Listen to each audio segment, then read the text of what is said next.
All right. Hey, folks. We've got a special version of our Rugby 1v1 here. I am here with Michael Fealey, CEO of Better with Teammates, but also most notably has taken up filing a grievance against USA Rugby's board. I think. Well, we talked about the legalese, but basically it's a grievance against USA Rugby for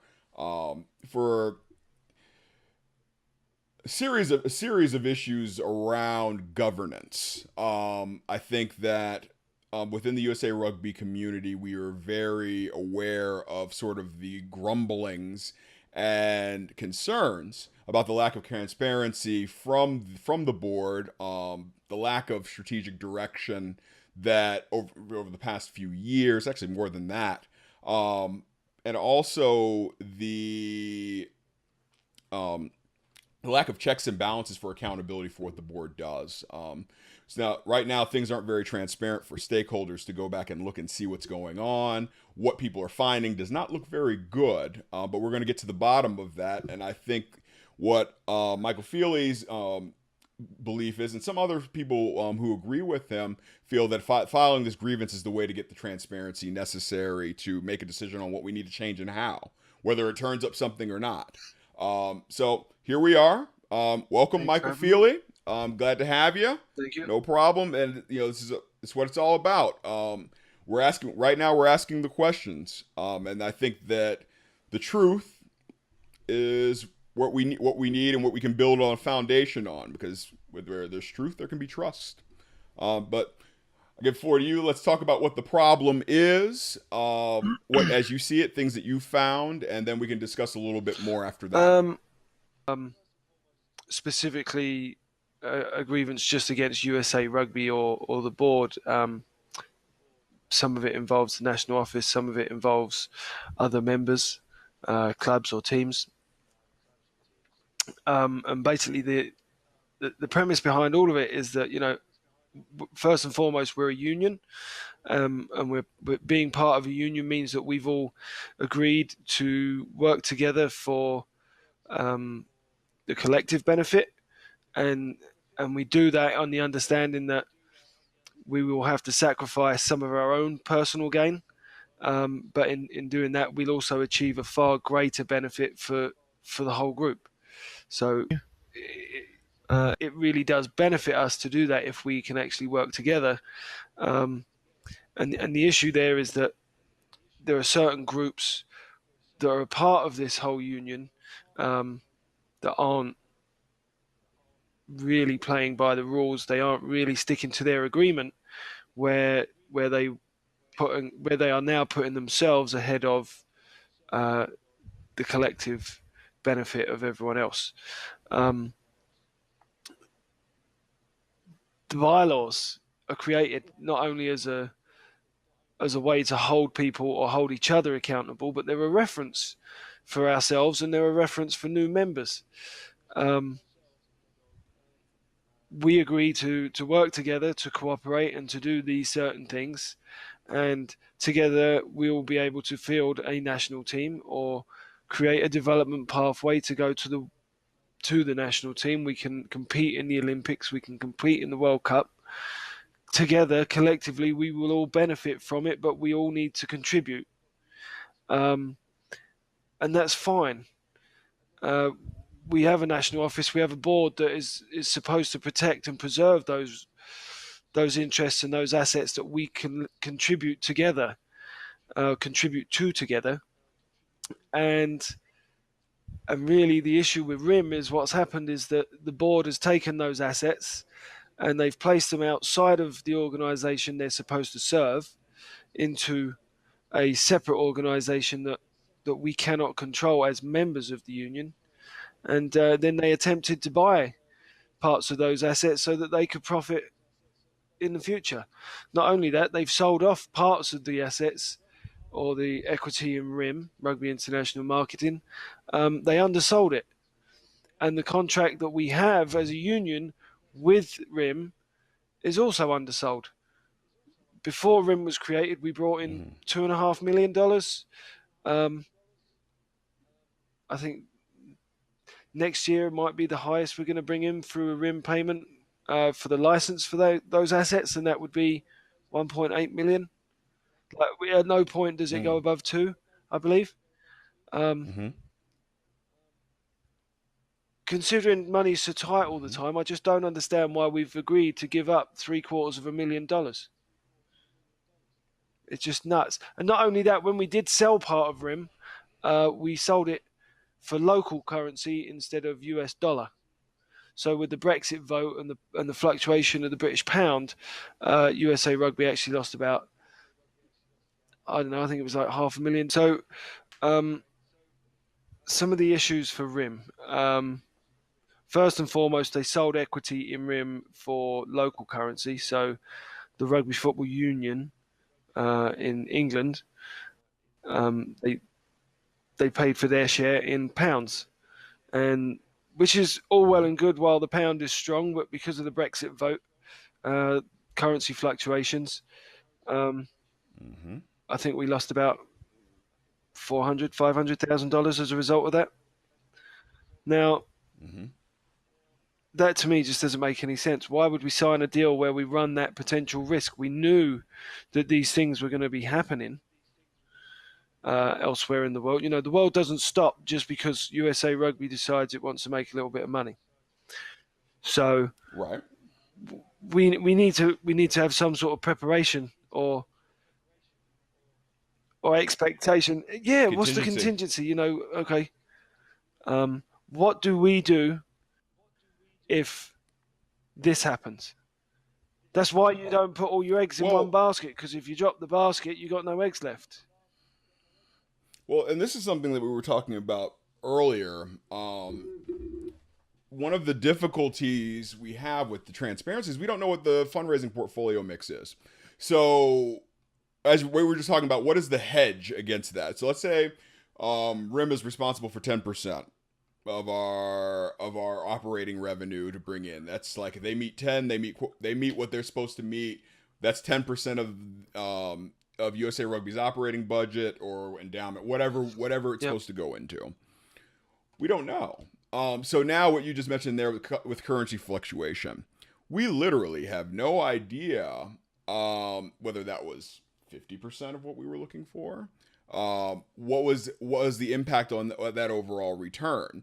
Because one thing I think in Aaron Castro's paper, we mentioned that the before RIM was enacted, we were doing something like Correct. 2.6 million. So now, even just in currency fluctuation, 90, like, let's see, five out of eight. So a little about 60%, maybe 55% of the overall loss the overall loss is directly attributable to the currency we decided to do the business deal in. Which isn't our Um, currency. that's right. But to That's clarify, that might and confuse people. now It is my currency in my home country, but I live here in the right, right, right, US. right, right. Right, right, yeah, the pound. The loss of the power of the pound, which the business deal was completed in or executed in. That's something that we ate. Literally, we ended up eating that loss, and then on top of that, we'll talk a little bit later about funding decisions later that further put us in the hole.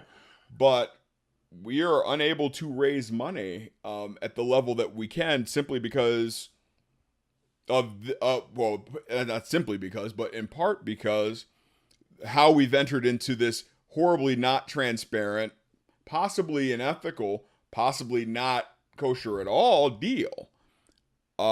And that's something that we're hearing. You and I have been hearing a lot of chatter about. There's some rumors going about that really raise some concerns. That if our organization was more transparent about how these things came about, some of the bad things are pretty transparent already, but overall more transparent, we could feel better about what needs to be addressed and not. But right now we're stuck with a bunch of questions, and we really don't have the luxury to just trust the silence, if that makes Yeah, sense. I mean, usually well, my dad always used to say, if you're in trouble, don't admit nothing. A very English way to Right. say it, but never own up and keep your mouth shut. and that's exactly what these guys are doing. Mm-hmm. Um, Yeah. you know, anything you say can and will be used against you in a court of law, so to speak, right? That's part of our Mm-hmm. rights, but it's also part of the caution or whatever they give you. So, you know, they're right to be quiet. I think one of the scary things is that I'm hearing rumors of certain people owning parts of RIM. That if they did own it, That's a it's a federal problem. crime. Yeah. Certain people are running around in certain places um, under non-disclosure agreements, telling them that certain person got certain golden handshake. I don't know if that's true or not, but we can't find out unless they tell us. The only way to find out is Mm-hmm. to go to law enforcement, or I don't know. Maybe we'll find out when this goes to Arbitration. arbitration. The next steps for me for the grievance is that we have to find a resolution with USA Rugby. We need to sit down in a room. I've given you my resolutions. You need to leave. You need to do the honourable thing. You've been caught. You know, Mm-hmm. you removed the assets from the organisation you were supposed to serve, placed them somewhere where you could get to them, and then attempted to make a rule to allow you to do so, which, if you had done so, would be a federal crime. What are you playing Mm-hmm. at? Well, and I think that's really, and for folks at home that are watching this, to summarize, the he's filed a grievance, and one of the goals of that grievance is to get to the root of the transparency that we've been looking for.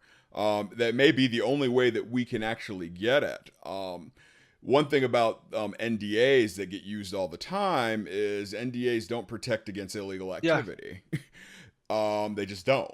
No, nor do non-competes, and none of that. So you can't sign. You can't sign. This just Well, doesn't work that way. indemnification doesn't apply Uh, either to the board, to the executive, to Congress, or anyone, because of the things that we're talking about within the grievance, as a result of RIM, who owns RIM, and and the mm-hmm, contract with Doug Schoninger, with Pro Rugby, and all of these things. We're talking about Sherman Act. We're talking about the Stevens Act, mm-hmm. IRS Yes. tax code, like Mm-hmm. 503C designation regulation. federal issues. Like, this isn't a Mm-hmm. joke, and if we don't, if Congress doesn't take steps to actively remove the board, or if the board doesn't stand down, like, USA Rugby will not exist As we in a know it year's anyway. time. Well, In a year's time, yeah. like, we have an opportunity to put things right. You need to the board. You need to leave. You you need to step aside and let people come in that can actually try and fix this and save this organisation. You know, Mm-hmm. if you are in breach of the tax code, the annulment prohibition in particular of the 501c3 tax code, the penalty for that is you lose your tax exempt status and you pay backdated taxes, and you likely get penalties on top of that. Well, so Right. one of the primary conditions of our membership of both World Rugby and the United States Olympic Committee is that we are a not for profit with a free and democratic election process. Now, part of the issue there with Congress not holding the board of directors to account is that the board gets to approve who is nominated for Congress. So they control who will or will not have power to oversee what they are doing. And as a result, from a I mean, governance that's nuts. standpoint, that's a right. It's there's no checks and Correct. balances for accountability Correct. there. And when we if we're taking the representation model of our of our Congress people being our representatives, they're actually just extensions of the board Yeah. at that point. Because if they have final approval, it doesn't matter who we send there. unless they acquiesce and agree, which is a sort of, if I were to break these down into buckets of, or classification of what the problems that we're dealing with here. They're ethical problems. There are structural problems in the organization. There are operational problems. Structural problems are things like, okay, the relationship between these two entities don't work. Ethical problems would be something where you have conflict of interest, where you have indemnification issues, where you have lack of transparency issues, accountability, stewardship issues. Operational issues, we can't raise money, we can't execute and facilitate competitions, we can't field a national team, we can't send our players somewhere to go and compete and represent our union, that type of thing. I guess just to give the folks at home some background, I have about 8 years of experience consulting to nonprofits and their executives in terms of, I've also done corporate governance as well. Done it not in the public and private sector for whether it's large IT operations or NGOs. For those at home who remember Bring Back Our Girls, that was one of my organizations I was on the board for. And these are the things that people don't realize about operating a nonprofit. There's a lot of regulations that we have to stay within in order to maintain ourselves operationally. Where that's how we raise money, that's how we interact with the public, and including how we present ourselves to our stakeholders. That is regulated, and I think that's something that's very, very important to people to realize. So now with this grievance, and I pose this question to you. So the end game is transparency. Is that correct? Yes and no. I mean, so I Okay. wrote this grievance, I think back in April. Mm-hmm. I've been saying for a long time that there were certain things going on that were in the grievance that are in the grievance that, I realised that I was just making noise, but I was fully aware that if I filed the grievance, that there's only one way there's only one end that this leads to, and that will be USOC arbitration. Mm-hmm. There are other options. For instance, Sure. a member can make I think it's called an ultra virus action. The membership can take an Mm-hmm. ultra virus action against the board and anyone as part of the governance of an organisation that they've extended their authority. They're acting not in the best interests of the union. So we have that option. Ultimately, I don't really particularly want to go to the USOC because that will be an Right. ugly battle. Very. What I want is for Especially with all the gains that USA Rugby has made with the USOC. I think yeah that's tough. It'd be a hit to the brand. And I think that it's one of those things. Can we get our house in order? I think that's going to be really, really important. And I guess looking at the bylaws, because we've both looked at them.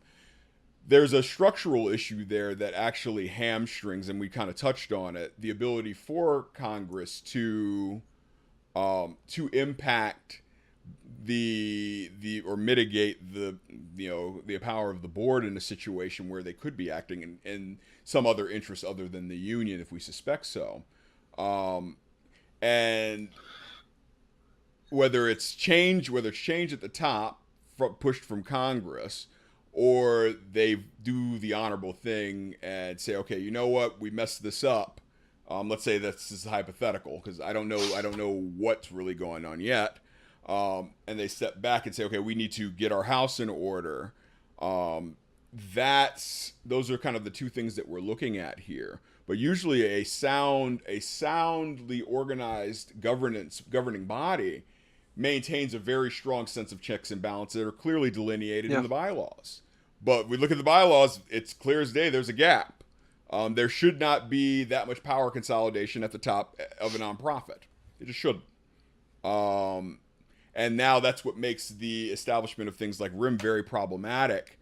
that we're going to have to address what is that relationship going to be, who knew what and when, all these things that really, from what we're hearing in terms of rumors, are somewhat disturbing. And we don't have the transparency in our organization to comfort us in that Absolutely. situation where we can't respond to this. We can't trust the silence. We can't trust outline minutes. We can't trust these things. Well, that's part of These the are question. all very Why are these minutes not kept better? Why aren't they recording and like actual information and everything that's discussed? One of the things I don't understand, there was one board meeting that lasted like an hour and 15 minutes. They meet once every 3 months. An hour and 15 minutes is not enough time to do the introductions and confirm the agenda. the Like, roll call. come on, guys! Like, actually, just show up and give a damn. You're not running this show for you. You're running this show for thousands of 6 and 7 year olds and kids that this might actually make a Well, difference in their life. You know, Well, and that's something that we're going to get to with some of the things that you've talked about with Better with Teammates and some of the ideas of things that have been proven to work quite well. I think that we have a variety of issues that basic governance was designed to give us primary source material to deal with. Those things have not been kept very well. The minutes are not quite minutes where I can go through and have a sense of what happened at that meeting. Not all of the minutes are even available. I think that there's a certain point that if you want to operate as an organization punching at the weight that USA Rugby wants to punch, I think there's certain expenses that need to be taken care of, and one of them is transcription. I myself as a management consultant have been paid a lot of money to make sure that minutes are available, they're clear, they have everybody's input, and they say what they are supposed to say according to what has been laid out by charter. yeah. That's something that you pay for because it's worth the price of admission. You don't save a few bucks just having somebody volunteer to do it if it's that important. I think that's something, and it honestly doesn't cost that much. Let's be completely honest. It's just one of those things that, okay, why are we operate? Is it one of those things where it's kind of like we've all been part of clubs that weren't run the way that they needed to be, probably because it's a bunch of overwhelmed volunteers that we've all been at one point or another, and everybody's doing the best they can. Or is it somebody that's being somewhat negligent in their duty? Or is it something somewhere in between? Or is it just something that, like you said, do they give a damn? Or is it deliberate? And these are the questions. Or is it deliberate? Or is it nefarious? And with a lack of transparency, the game of telephone gets tough. People start coming up with their own ideas. Rumors start circulating. And we have no idea, as the stakeholders, what to believe. At one point, I was paying dues as a player, a coach, a referee, and donating money, and while on top of coaching. Now somebody comes to me and says they want to raise dues a certain amount of money. For what? That's my first question. What value is this? What are we conveying here? Oh, we're being governed. What does that mean? What policies? What people? What resources? What tools are we getting? How are you helping me go to an HBCU and say, hey, we're backed by this union that's looking to do these things so that this university can have a top-notch rugby program supported by a national governing body that is in line with the USOC and World Rugby, but also legally viable and doing everything it's supposed to do on that end. It's sponsored by these people. These are the faces, that type of thing. That's what we're kind of lacking here, and it all comes back to seems to go back to a governance issue. It's inconsistent.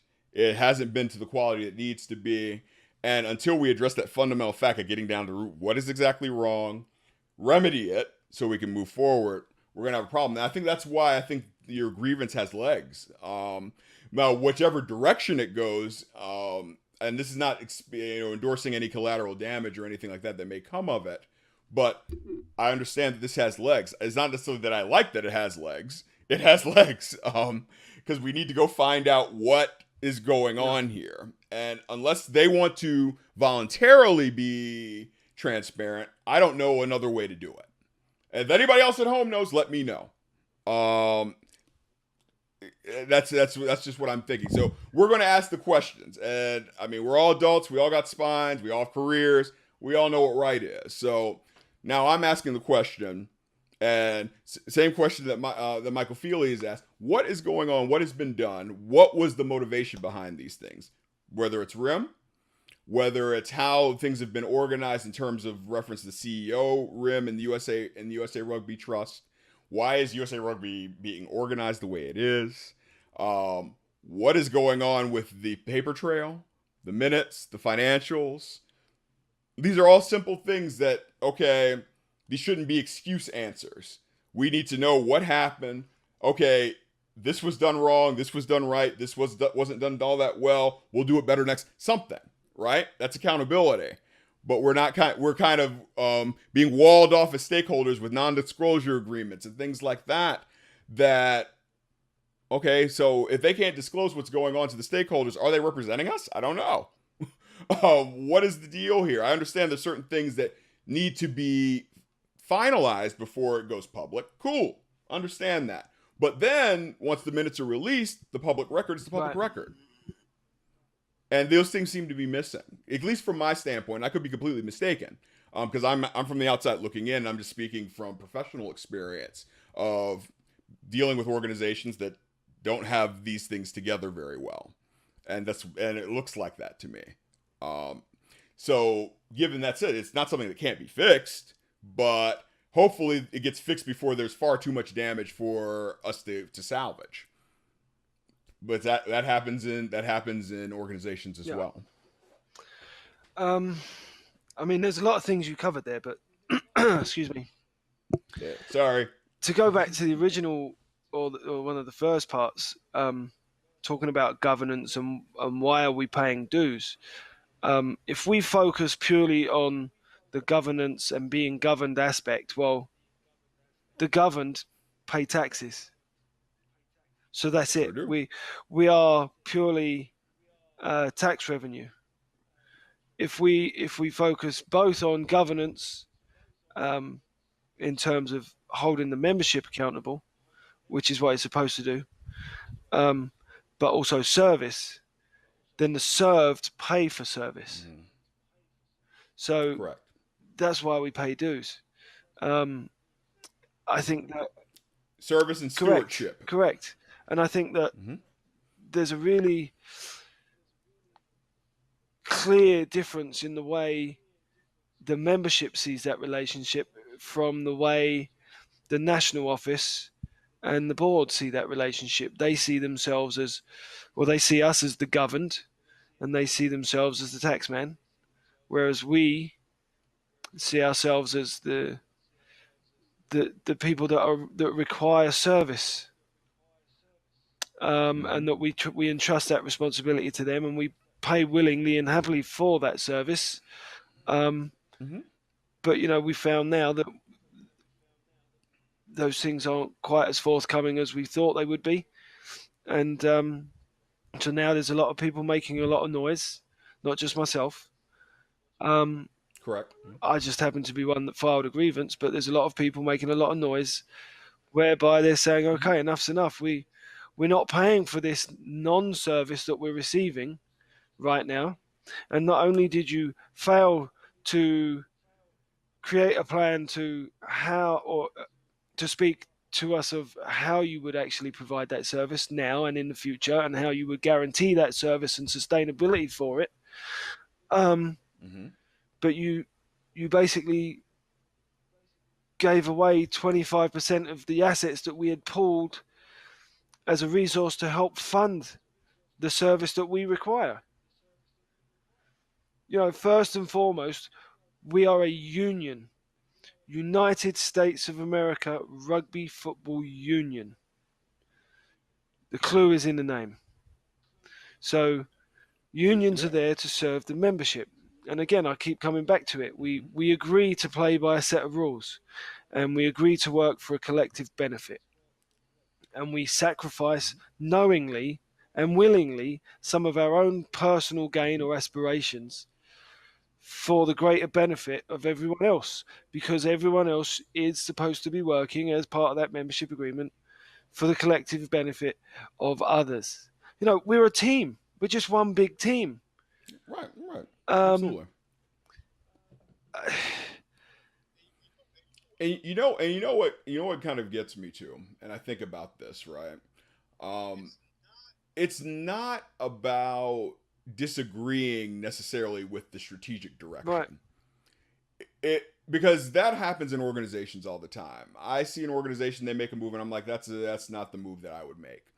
But that's okay, because I just like on the pitch, I'll see somebody move the ball to a spot that I wouldn't have went to. That's just life. But this is more of something's not functioning the way it should.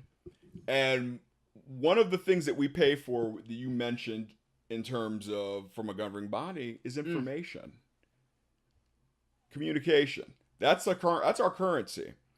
And when we can't trust that information, that's kind of the beginning of cracks in the foundation of that trust that we have in that relationship as stakeholders. The value of the information, is it valuable? Is it on time? And can I right, trust it? So the quality of the information, the timeliness of the information, and the veracity of that information.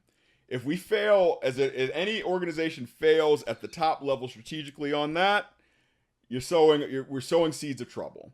And now, what is our sort of receipt for information? Our minutes, our strategic plan, our business plan, our financial statements, and they could be ugly. But let the stakeholders deal with it early, ugly, and as it is, and then we can talk about solutions. We can gripe, we can cry, etc. But we can't be mad at the truth for right. all You that can't long. formulate a And then we plan go into a simulator. to deal with a situation until you know exactly how bad the situation is, or good the situation may Right, be. right. It literally could be nothing.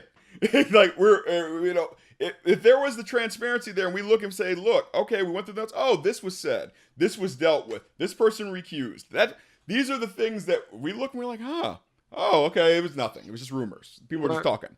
Um, but we don't have that luxury. Too much silence. Not enough primary source information. Like we said, the currency that every governing organization or governing portion of an organization deals in is Yeah. information. And that's not just sending out information to the governed, it's sourcing strategic information from the governed as well. Because it's supposed to be a two-way Yeah. relationship. And well, if you do that right, the money comes easy. Well, I mean, again, it comes back to the original question of like, well, why were we setting up RIM in the first place? We're told that it's for the benefit of the membership, that we're going to make a big splash, we're going to make a lot of money, and we will sustain growth. Um, I just don't see how, you know, that was the original intention, given the way things have played out and given what was in the minutes regarding the Right. chairman's motion to allow him to purchase assets of ours. Yeah, I just find it and I very guess hard to to, believe that to a man that has spent over a decade in the professional sporting arena, that isn't involved in rugby to make a profit. I didn't even put in the grievance the fact that Will Chang was on the board of directors whilst in a business partnership that previously owned the rights that were sold to Doug Schoninger as per that contract for the exclusive sanction. First of all, under mm, the Stevens Act, you can't offer an exclusive sanction. You have to sanction everyone. The governing mhm. body's role does the As governing I body's understand role it, does yeah. not pertain at all to the professional arena. It is strictly that's why it's Correct. called the Olympic and Amateur Sports Act or whatever. Um, It specifically refers to amateurism. And then there's also, do you think about Sherman Act with the creation of a monopoly? There's no competition. That's what exclusive means. Like it does not include other people. Plain English. Pure and simple. And that is against the free market and it's against the free law. So like I find it very difficult to Well, believe. even if a step further, there was a transparent bidding process for the exclusive rights, that'd be a whole Well, different there's matter. competition there, so that It's counts. They win exactly. the rights, So you have that with, say, Nike sponsoring the NFL. Everyone gets to bid. It goes to the highest bidder, but that's where the competition is. Okay, and you can't make it forever. So they sign a 5-year or a Right. 10-year deal. If it's a 10-year deal, they'll typically renegotiate after 5 for a further 5. But at some point, they have to reopen the process for tender. And that comes back to part of the grievance with the Rugby Sevens World Cup. There were requests to bid from outside organisations to USA Rugby, to the Really? board. I have it in writing from people that made those requests that were ignored, that they did not get an opportunity to bid. There was no request for proposals. And, Will Chang was the chairman. Not only was he on the board at the time and is now chairman, and we're hosting an event that will create millions in revenue. It may not be profit, but there'll be a lot of money around the event. We're hosting it at a stadium that he owns part of. Now, I've had some very important people reach out to me and say, "Come on, Mike, that's a bit much, isn't it? You're accusing him of self-dealing." But Will Chang was the chairman of the committee that got to decide where the Rugby World Cup Sevens was hosted. And lo and behold, there is no record of those minutes. There's no conversation. There is no record in those minutes of a discussion that said, okay, what's the criteria for where we're going to host this event? What are the requirements that we want, and what are the guarantees that we want from partners or people that we want to be able to offer this opportunity to host it? Can we ask for this much money, and can we ask for this much in return here, or anything, just to say, okay, does anyone have an option other than the San Francisco Giants Stadium? And it just doesn't ever seem to appear that was ever discussed. And not We have no evidence of said discussion. Yeah, it's not in the board meeting minutes.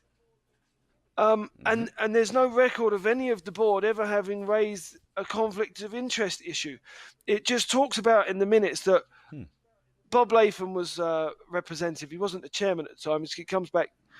He gives a talk in the minutes. He said, Let's give the people at home a time frame. So when you mentioned that about give us about a year, some year ish. it was late December, late 2013, early 2014. These things all happen along the same time frame as the creation of RIM, or the commercial strategy that became RIM. Now, it becomes apparent that after a World Rugby meeting, Bob Latham comes back. There's an opportunity to bid for hosting of Sevens World Cup. And there's documentation or paperwork that he has to circulate. There's no other reference to anything. The next thing, I think it's like, not the next board meeting, the one after that, it's still in 2014. It just says, we've shown World Rugby around San Francisco Giants, or around the stadium, AT&T. Is it AT&T? I think it is. AT&T Park and the Avaya Stadium. We've shown them around it, and we're waiting to hear back. And then the next thing, we're hosting the Rugby Sevens World Cup at one of the stadiums, which is owned by the guy in charge of selecting which stadium to use. And for some reason now, the Avaya Stadium's not part of it at all. I wasn't able to find out why, but I've also heard that there may be some controversy there as well. Well, and like I said, when we get back to these questions that we ask as people at home, we're posing questions. We want to know if there is an issue, or there's probably a reasonable portion of our stakeholdership that wants to take this on aggressively and fix it, and mitigate and protect our interests going forward. We have a big year coming up in 2018. Our women are headed out to Ireland in a few days for the Women's World Cup. These are all things that people who represent us don't need to be dealing with, to be completely honest. Now, there may be something, there may be nothing. But right now, we don't have enough evidence to say there's nothing, and there's a lot of possible things that are concerning that we keep seeing. Whether it's gaps in minutes, whether it's specific things noted in minutes, specifically the stake and rim and extension of 45 days for people to basically invest for that was, and members of the board, and a commercial entity that was sold 25% to an overseas union. I'm at a loss to what else there could be. I'm giving as much benefit of the doubt as a thinking person with experience in governance, as a management consultant in business. We're talking, in some cases, $200 million worth of business can give. And I think that's why, once again, I'll say it again. I think that this grievance and as a process has legs. If it creates transparency, it forces us to address questions that will increase trust of stakeholdership back in the leadership and the strategic direction and vision of where our governing body should be going. Then that's something that we may have to do. There may be some collateral damage. And the more we wait and kick the can down the road, we've all dealt with young people as coaches. It just seems like the teenager that's sitting on a problem until it becomes too big for them to handle, and it's too big for anybody to do anything with, because the window to being able to address it could pass very quickly, and until we know what it is, we don't know how big the window is, how small the window is, or how much damage we could be looking at, if any at all. And that's the thing. It could, like I said, it could be nothing.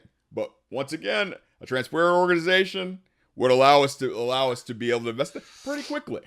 Well, I think the main thing, the reason that the grievance has legs is because I'm telling the truth.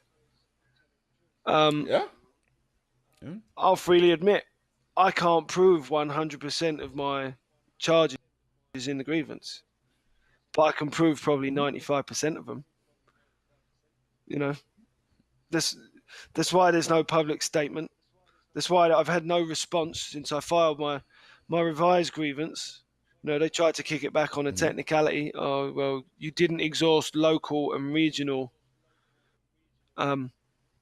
resolutions. How am I supposed to exhaust local and regional resolutions when Congress ratified one of the things at which I am filing a grievance against? They are charged or accused as much, or if not as much, but in association with the board. They have a role. So I can't exactly go to them. And the local and regional, like the geographic unions, they actually play zero role in the governance of USA Rugby. As it's currently structured. Why is that the case? I don't understand. Clubs are members of county or state unions, depending on the population density and how much rugby is in that area. And then the states should be reporting to the national governing body, or even then geographic, because we can put half a dozen states, southeast or southwest, northeast or northwest, or whatever. Like, we can break it. That's part of the issue with rugby here. Like, people say money's the problem. Money isn't the problem. It's logistics. This place is so big. Right. Money's the solution. Yeah. Money is also the problem if you don't apply it in the right way, but logistics is the problem for now. And we have multiple ways to address it other than just money.